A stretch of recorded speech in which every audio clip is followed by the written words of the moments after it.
This is Jeffrey Tucker with another installment in our continuing series of interviews with economists about this book, Economics in One Lesson. And it's my privilege to introduce Walter Block, who is the editor of the book. Actually, not editor, you just wrote the introduction, but certainly one of the top enthusiasts for Hazlitt's work. Oh, yes. And, so the first chapter we're going to cover is disbanding troops and bureaucrats, a particular problem in 1946, right? And the second one concerns this issue of full employment, which is a phrase we still hear today. So let's first talk about troops and bureaucrats. Maybe you can give some of the background behind Hazlitt's discussion. Well, in 1946, I think the book came out in 46, so he might have written it in 45, I'm guessing, but maybe 44, late 44. Say it was 45, and he knew the war was just about over, or it was over, and now there were many, many foreign soldiers located in Europe, located in Asia, many, many of them in World War II. And they wanted more than anything else to come home, I'm sure, to establish families or to see their wives and kids who they hadn't seen for a while. And they were going to sort of inundate the U.S. with themselves. So there'd be many of them coming, and people were afraid. Would there be jobs enough for them? And I think that was the context under which Hazlitt was writing. And the fear would be that there wouldn't be jobs for them because, you know, right now we have 1% unemployment or whatever it was, or 2% unemployment. And now you have several hundreds of thousands or even millions of people descending upon the U.S. all within a matter of weeks or months at the most. And maybe there wouldn't be enough jobs for them. But Hazlitt quite rightly set this aside or gave it the back of his hand as it deserves. The idea we have to address is what creates jobs in the first place. We have to get down into the nitty-gritty. And the reason we have jobs in the first place is because of scarcity. And what is scarcity? Scarcity means we have less than what we want. We have this much, we want that much. And that's where the jobs come from. And as long as there's unmet needs, as long as people want more stuff than they have, there'd be jobs not only for all the U.S. soldiers, but for a zillion Martians, or Chinese, or just anyone could come down to the U.S. or to the world or whatever and have jobs. Perhaps it would be easier to understand if people understood that that Hazlitt is writing, and also not just in light of the Second World War, but also from the New Deal experience, where we had all these years where the government was trying to reduce the unemployment rate but couldn't, and the widespread perception that it was the war that solved the employment problem. Right? Right. Well, Higgs has done a lot of good work on that. I mean, that was just silly. We certainly had unemployment problems. I mean, if you take millions of people and take them out of the labor force, of course the unemployment rates are going to look better. But I think the point needs to be made that I think we've said this before about Hazlitt, is that it could have been written yesterday. Yeah. Because right now we have soldiers in Iraq and Iran, and we have 800 military bases in 140 different countries. Right. And suppose Ron Paul won for president, and his first policy would bring the troops home. I don't know that there are as many troops nowadays in 2008 as there were in 45, 46, but there's quite a hunk of them. Right. In Germany and Korea, you name a country, there's probably a U.S. troop there. And if we were to bring them all now, it's the same situation as it was in 46. But part of the fear, though, is that the people will have to be, I don't know if the word is retrained, but they would accept different kinds of jobs. Government jobs require different kinds of skills, especially in the military, than is required in the private sector. So that's part of the fear. Well, you see, I think the main fear was not so much that they would have to switch from killing people to making cars or something like that. Yeah. The fear was that there just weren't any jobs, even if they were to switch. Now, you're quite right that the switching would take some time. People have to get allotted to the new slots. I can see that. But the fear that he was addressing in this chapter was that there wouldn't be enough jobs even if they were retrained because, there are millions of them coming. Yeah. Well, one way to look at it is that they come not only with arms but with mouths. Yeah. Okay. And they'll be producing stuff that they'll be eating, or the additional amount that they produce they'll be eating. But see, to look at that way is sort of a Keynesian-ish way to look at it, that what's really causing it is their mouths, demand. That's it's sort of backwards. First we have to produce, then we can eat. Right. It's sort of a basic premise that you can't eat first. Eating can't be the cause of things. It's rather the producing. And as long as we want more things than we have, there's jobs for them to do to create those things that we don't have. Now, there is one way out of that, and that is if we end scarcity. Lots of rock, as they say, but there are ways. I mean, one way to end scarcity is produce more, but it's very problematic because our eyes are bigger than our stomachs. No matter how much we produce, there's always something else we want. On the other hand, we could go the other route, the ascetic route, like Gandhi, where all you want is a diaper and some goat's milk, and that's it, although he did want the British out of India, which is, not nothing. But apart from that, so if you had a group of ascetics who didn't really want much of anything, well, then there wouldn't be jobs for them, but then there'd be no need for those jobs because we don't want the stuff. Yeah. So there's really no problem with the laissez-faire capitalism. It occurs to me, too, that this does have an impact on the immigration question, doesn't it? Absolutely. Yeah. Yes. The fear that the immigrants will come in and there won't be anywhere for them to work, or another related fear is that there will drive down wage rates for everybody else. Well, this is a very complex subject, and as you know, there is division among libertarians. Hans Hoppe and Murray Rothbard take one view on immigration. But not so much on the economic issues. Oh, no, right. Not on the economics. Right. You're quite right. I stand corrected on that. Not on the economics. We all agree that there's no problem of creating jobs for immigrants, for soldiers, for Martians, for new babies. Right. Who are immigrating from Storkovia. Yeah. They come with storks. I don't know if you knew this, Jeff, but they come from this country called Storkovia, and storks bring them. That's first I've heard about and it. 20 years later, you've heard about this. And 20 years later or 15 years later, they need jobs too. And where do all these jobs come from? And the answer is they come from scarcity. Yeah.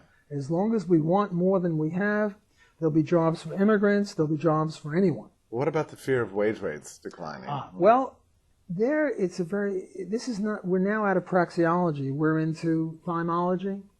Right. And there will be, look, if the immigration consists solely of physicists, well, there might be a case where physicists' wages would fall. Yeah. And if the wage consists of solely low-skilled people, well, then the wages of low-skilled people might fall. But even there, it's an empirical issue. It might be that economies of scale, even with physicists or low-wage people, might increase it. It depends upon how much capital there is. These are very, very empirically dirty questions. But in any case, everybody is aware that the rarer your skills are, the higher your pay tends to be, provided that your skills are more demanded in the market. So if people who do your thing are more prevalent, then you need to move on. And we do that in life anyway, don't we? That's right. Look, what are we going to do? I mean, your daughter is now taking piano lessons. Yeah. So she's ruining the piano industry because she's lowering the wages of all pianists slightly. Right. And by the way, so what are we going to do? Forbid you? Right. And why do we consider this to be such a terrible thing for a person to change? How many of us, well, I guess all of us have a variety of things we're interested in doing. Right. And if we find somebody who does what we're doing now just as well as us, and does it at the same wage rate, and does it even better, then it gives us an opportunity to move on and do something else. Why is that such a terrible thing? No, I agree with you. Yeah. Hans Hoppe and I have an article co-authored where we say you have the right to own things, but you don't have the right to own the price of them. Yeah. Because the price of them is determined by all buyers and sellers, of the marginal buyer and the marginal seller. Right. So if you get an extra physicist or pianist, and the wages of physicists and pianists go down, tough. Yeah. You shouldn't enter the market if you're afraid of things because you don't own the price. The price is determined by the market. Tough and also wonderful because it gives you a chance to do something else, to seek out your highest value. Well, you don't necessarily have to do something else. You could stay as a pianist or a physicist just at a lower wages, or if you don't like the wage, you go do something else. Yeah. So it's really not a problem. No. And so a lot of the issues that Hazlitt's dealing with here are refuting fallacies that are generated from a mechanistic view of economics that doesn't look at economics from the point of view of human actors, but looks at these big aggregates working. And so one of these aggregates is the unemployment rate. And so there's this longing for so-called full employment. And that doesn't really mean, in the economics literature, it doesn't mean that everybody's working, does it? Well, certainly not. I mean, what is full employment? Well, in this chapter, what I think Hazlitt is doing, the essence of this chapter is saying, look, we don't want full employment. What we want is full production. Yeah. We want as much as production as we can get. Because look, I think he has this, I forget where he has this story in which chapter, but I think it's in this chapter where he says, look, if you really wanted full employment, get rid of all the trains. and then put the stuff that goes on a train, say from Auburn to, or say from Atlanta to Chicago, a big long train of 500 cars. Each car has got tons of stuff in it. Put that on people's backs, 50 pounds to a person, and let them walk from Atlanta to Chicago. And then we'll have jobs not only for everyone in the United States, we'll have jobs for everyone who's ever lived and for trillions of people. Because, and that way you'd have full employment. But everyone would be working on carrying stuff from Atlanta to Chicago. We'd have no food, we'd have no clothing, we'd have no medical care, we'd have nothing. So I think he's focusing us in the right direction. That full employment is bad. We don't want employment. We're against employment. Employment is a bad thing. Play is good. Employment is a bad thing. It's a necessary evil because we live in a world of scarcity, so we have to work in order to produce. But if I could press a button and say, look, no employment. You just want to play forever. And we just play, and stuff comes down from heaven like manna. You want a bicycle, you just sort of think a bicycle, you got one. You want lunch, you think about lunch and you have it. We don't want employment. Yeah. We accept unemployment unhappily because we're on the wrong side of the Garden of Eden. If we're in the Garden of Eden, there'd be no employment, there'd be play. Yeah. Now, Mises makes the very good point that the ideal thing is to be paid to play. Like a basketball player or a singer who I assume enjoys it and they get paid. Or you and I have a job. Jeff, don't tell Lou, otherwise he won't pay us. But we're not working. If I can include you in here. We've never worked an inch of our lives here at the Mises Institute. Yeah. We are playing. We enjoy this. Sure. If we could afford to, we would do it for no pay. Right. We're having fun now. Right. We're playing. It's true we're being paid to play, which is the ideal, but not everyone can be paid to play because you got to take out the garbage, and not everyone likes dealing with garbage. Right. So we don't want employment. We don't want full employment. We don't want unemployment, namely people who want a job and can't get it, but that's due to government. Right. That's very what about this idea that all unemployment in a free market is voluntary? Absolutely. All unemployment, Stick by that, all unemployment in a free market situation is voluntary in the sense that you're demanding a higher wage than someone is willing to give you. Look, Lou invited me to speak. Suppose I said, sure, Lou, I'll come for $5 million. Yeah. And Lou would say, well, I'd love to have you, but $5 million is a little rich for our budget. I'd be unemployed. And my school, it doesn't pay me $5 million a year, and if I demanded $5 million, I'd be unemployed. Yeah. That's a choice you would make. Yes. On the other hand, if I was willing to work for $5 an hour, I'm sure I could get a lot of jobs washing cars or whatever. Yeah. The lower the salary I'm willing to take, the more likely I am to get employment. Right.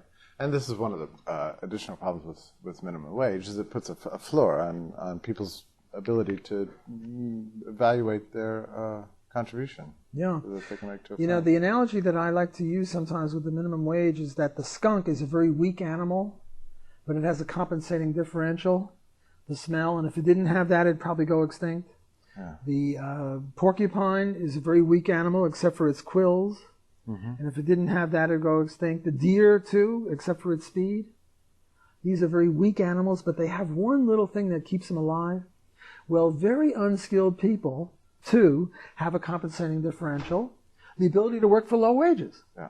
And then they can get a job. Sure. But the minimum wage is like taking away from a poor person the quills of the porcupine or the smell of the skunk or the speed of the deer. It's vicious, it's depraved, it's immoral, it's disgusting. The people who do that ought to be subject to the full extent of the law. But here we are entering into another period where the unemployment data is on the rise, a little bit, right? We're seeing more evidence of this. And the policy tendency is to do exactly what you're suggesting is the worst thing. We just had a rise in the minimum wage. Yeah. And we have another one scheduled, I think, up to $7.20 or something. Yeah. something like And that. there'll be other moves to try to pressure employers from firing workers, from laying people off, and so on and so on. Welcome back to the Depression. That's what FDR tried to do, keep wages up artificially, and that's what caused the unemployment. If the wages would have been allowed to settle to their market levels, we still had a depression, and there were misallocations of resources in the 20s. There would have been a lot of problems. But the depression could have lasted 10 months instead of 15 years, Right. or 18 years, or however you count it. Well, and maybe we can say that Hazlitt hadn't written his book yet in the Great Depression, so maybe that's one factor. But he has written the book now, and so we have access to all this information. There's no excuse for repeating the same mistakes. Well, Hazlitt hadn't written his book by 29, but Mises had written a book or two, so there was really no excuse. But the mainstream economists don't read Mises, so that's the explanation, I think.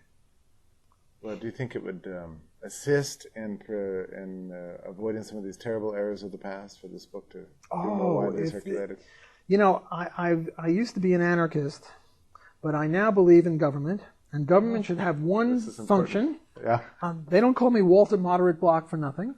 And the one function of the government should be to make everyone read that book. And that's it. See, I'm very moderate. I believe in government, but, limited government. I'm not an extremist here. I'm a moderate. And they ought to make everyone read that bloody book. Yeah. And have a quiz on it. And if they don't pass the quiz, they read it again. Would your law expire or be applied to every new generation? Everyone. Thank you very much, Dr. Block. My pleasure.